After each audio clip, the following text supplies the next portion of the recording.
Tiger fans, welcome back to another episode of the Clemson Sports Show. Matt and I are here in Raleigh, North Carolina, following Clemson's 21-27 overtime loss at North Carolina State. Drops them to 2-2 on the season. Very difficult loss for the Clemson Tigers. Dabo Swinney and a couple coaches talked afterward about the struggles that they had, recuperating, things of that nature. And we're going to break it all down with you all. Matt, first of all, what are your overall takeaways from Saturday's game? Man, yeah, we talked about going into the game that this was a game Clemson could lose, going on the road, young quarterback, young team on offense. We said it wouldn't be easy, but we thought that Clemson would find a way to win. I even said I think I wouldn't be surprised at all if they didn't, but I didn't think it would be like that. I didn't think that the offense would be that bad. You look at the stats, barely breaking 200 yards of offense in a game that goes to double overtime. DJ, I think, passed for 111 yards. It was just ugly. Just no other way to say it. You go a stretch from early in the first quarter until early in the fourth quarter where you don't pick up a first down. I think they had one on a penalty, and that was it for nearly 2 quarters. Just crazy to sit there and see that and see this offense that we're so used to for years, putting up a lot of points, running up and down the field, kind of doing whatever it wanted, just really not be able to do anything right now. All right, Matt. So you talked about a lot of ththings that I thought about following this game as well. And with the statistics, looking at the final box score and at what Clemson did on offense, or should I say didn't do, it's just incredible. DJ going 12 for 26 for 111 passing yards. Clemson only having 10 total first downs throughout the game. North Carolina State ran 47 more total plays than Clemson did. That's probably the one that stood out to me the most. What was your mind-blowing stat that you took away from this game? Yeah, you took the words out of my mouth. That's exactly what I was going to say is, you have NC State running 96 plays and Clemson running 49.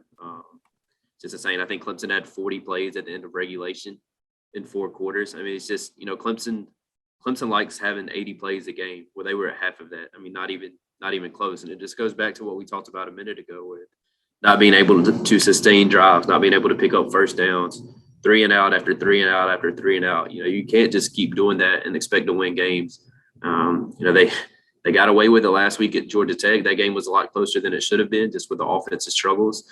They almost got away for it tonight, with Christopher Dunn missing 3 field goals, including that one at the end of regulation to give Clemson a chance. But, the better team, at least tonight, ended up winning. NC State deserved to win the game. They had basically double the plays, dominated time of possession, way more yards, really controlled the game.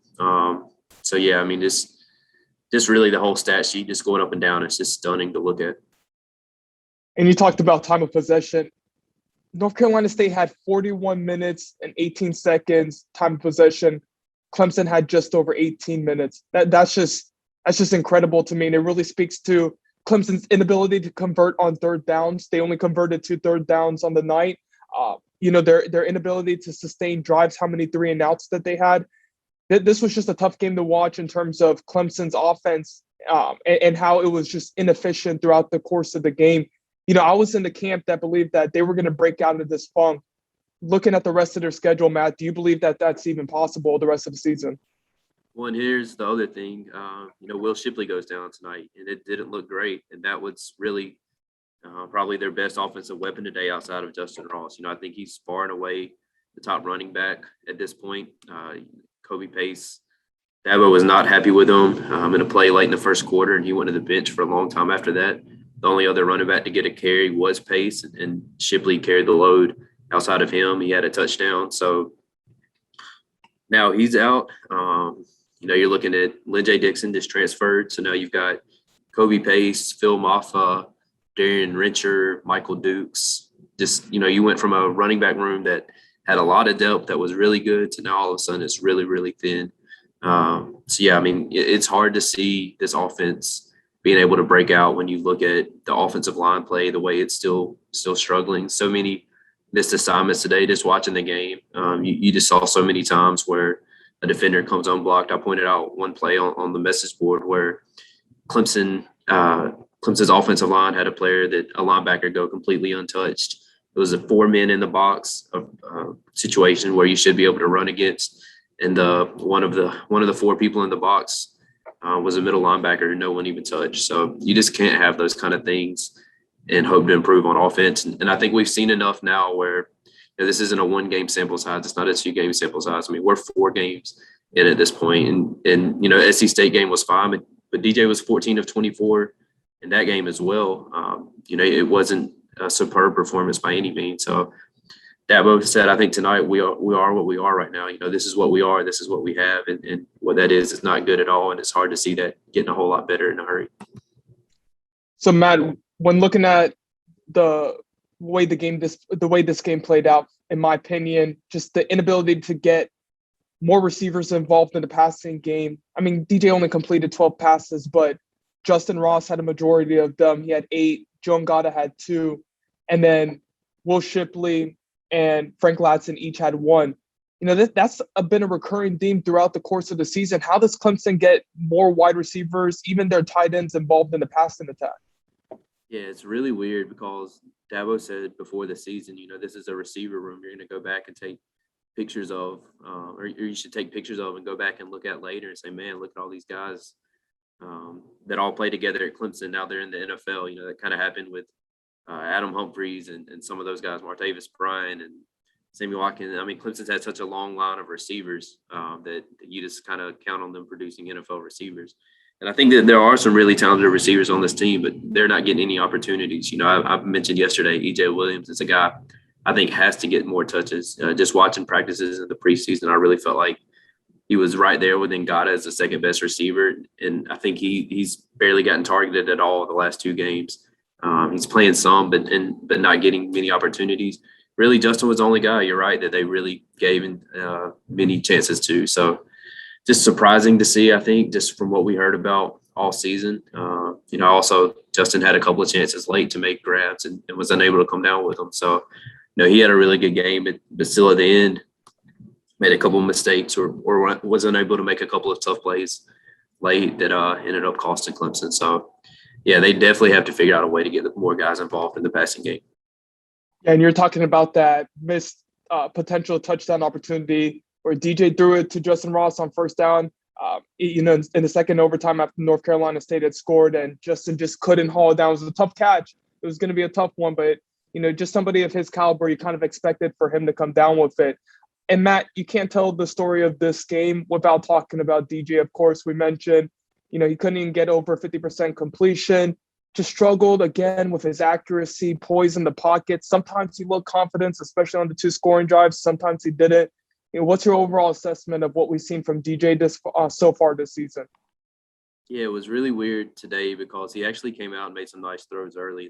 That drive, the first drive Clemson scored his touchdown on, the throw to Justin Ross in the back of the end zone, just a great throw.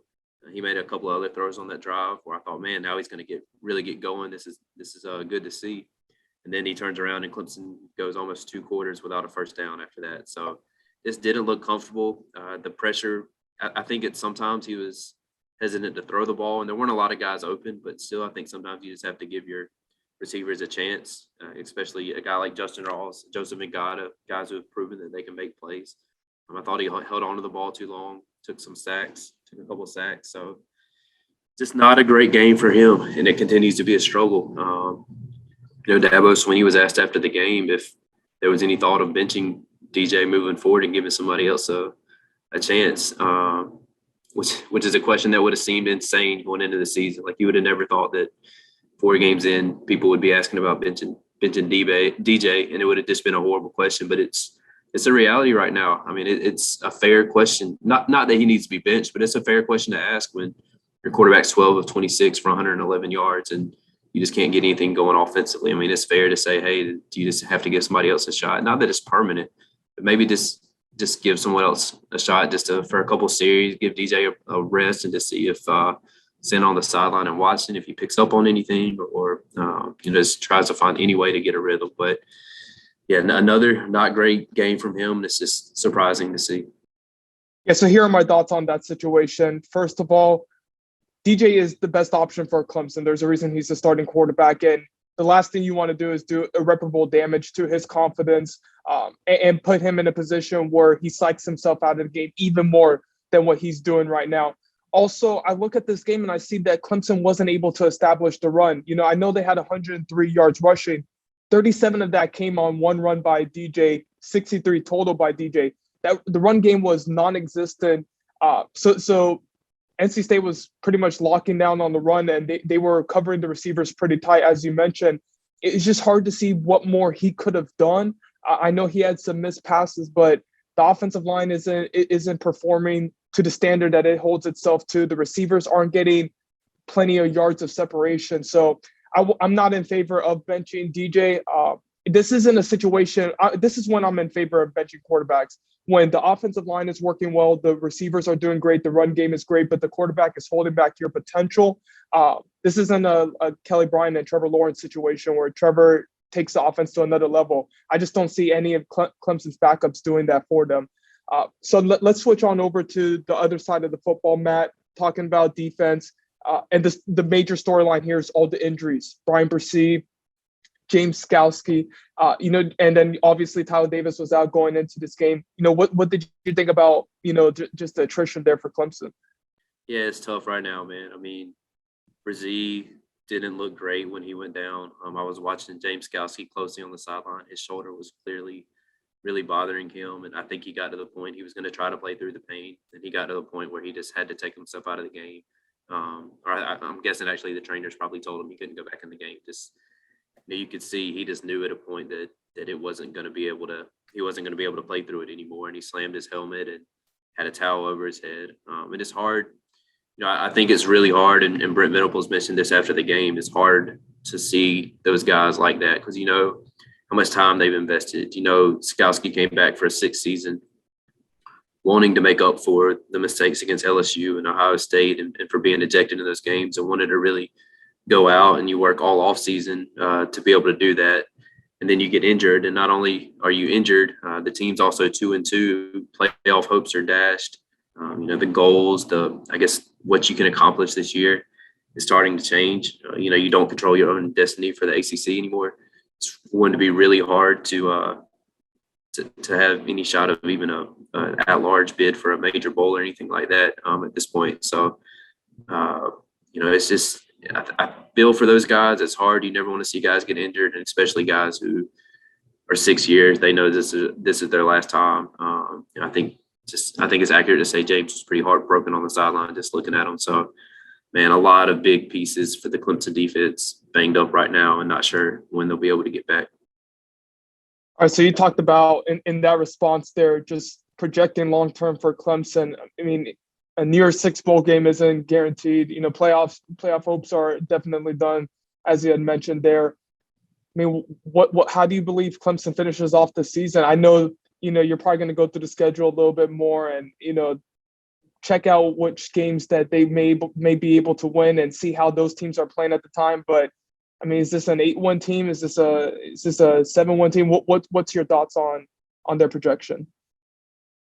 Yeah, I mean, it's definitely changed after tonight. You look at the schedule, and there's other games they can lose beginning next week against Boston College. You've had Boston College coming off a big win at Missouri. Clemson's coming off a heartbreaking loss, emotional loss with banged up, got several guys out. I mean, that's not going to be an easy game at Pitt a month from now, near the end of October. Not going to be an easy game. Louisville could even be a tough game just with the way Clemson's. Wake Forest for sure. I mean, I think you just go down the schedule. It's definitely possible Clemson wins out and figures some things out, but I think it's far from a lock that, like I said, this isn't an offense. I thought going into the game that wasn't an offense that was going to be able to flip a switch and just get everything fixed in a hurry. And I think that's even more evident now that there are some real issues with this team that aren't going away anytime soon. And, this is a team that very well could end up 7-5, 8-4. Wouldn't be surprised at all. So, yeah, it's tough. When you go into a season, and Dabo said it today, we thought we'd be 4-0 at this point. Well, instead you're 2-2, hurting, banged up football team, and now you've got a hungry Boston College team coming in. So it's very possible that they drop at least one or two more games as the year goes along. Yeah, and you knew just based on our conversations, I thought Clemson heading into tonight could have potentially won out. I thought they played Georgia very close. If not for a couple of mistakes, they could have potentially won that game. And I think maybe Georgia Tech caught them a little bit off guard with what they did defensively. So I gave them a little bit of a pass in that game. But this matchup against NC State, I'm completely lost. You can't defend the offense anymore. It is what it is. These struggles that they're having now, you prefer for them to be struggles that you have in the spring or early fall camp, in terms of figuring things out. You're 4 games into the season and there hasn't been any sign of improvement. I'm not even counting the SC State game. There just hasn't been anything there that you could say, okay, they're going to pick it up. They're going to get back together. The 2 drives in which they scored in regulation today definitely looked good. DJ looked very confident, especially in that first one. But other than that, they weren't able to do anything.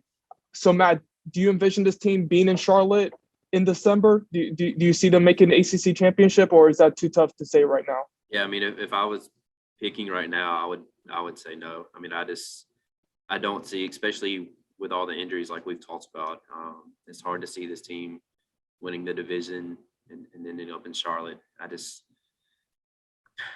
I'm gonna have to see it before I believe it that the offense is capable of having that kind of a turnaround. I think the defense is still really good, even with the pieces it's losing, with some guys banged up. But with the offense, I just can't see it. Now, Matt, you've covered the Clemson beat. You've been on the beat for such a long time. You've seen all the success that they've had making the college football playoff in every year, but it's inaugural season. So many consecutive years of winning 10-plus games.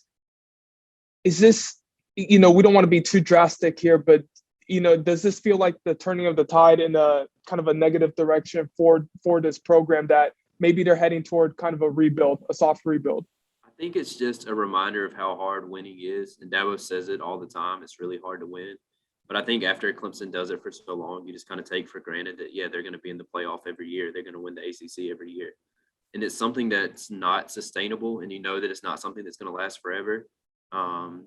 So I definitely think that we're seeing a decline in the program. I mean, they're still recruiting really well. They're still going to be up there most years competing, but it's also just a reminder of it's not taken. You can't take it for granted that Clemson's just going to show up and win the ACC every year. I mean, this is a team right now that's obviously heading in the wrong direction.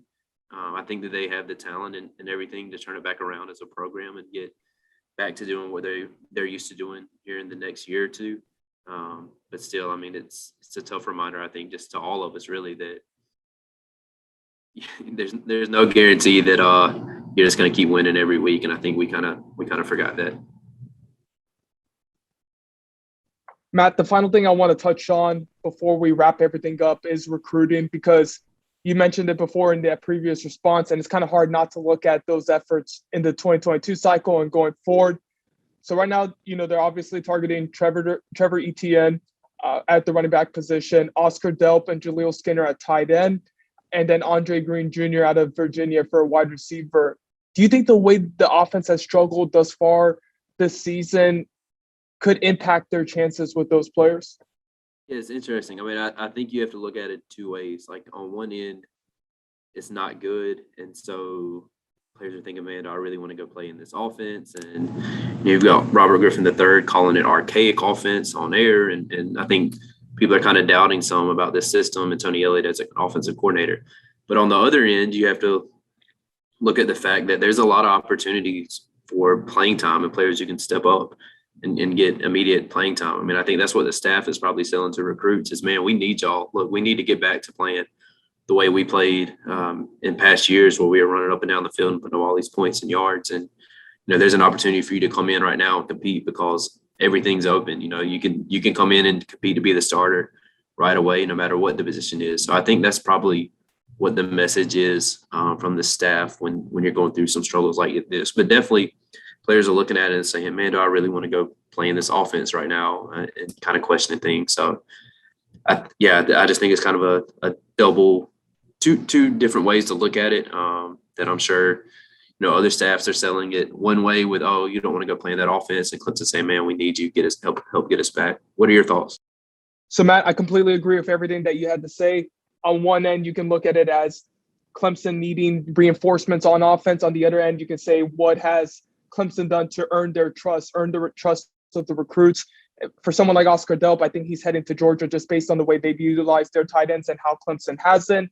I don't think this necessarily impacts their pursuit of Trevor Etienne, and Andre Green Jr. I think that they're in a pretty good position to land them, but we'll definitely see. And I think as the season progresses, we'll get more of a feel for that. We're going to wrap up today's show on that note, on that recruiting note. Once again, go ahead and subscribe to our YouTube channel. Go ahead and subscribe to our podcast pages as well on Apple Podcasts and Spotify. And check out some of our great content on ClemsonSports.com. Matt's going to be doing a film breakdown, a film review this upcoming week on what he saw between Clemson and NC State. So be on the lookout for that, everyone. Thank you all, and stay tuned next time.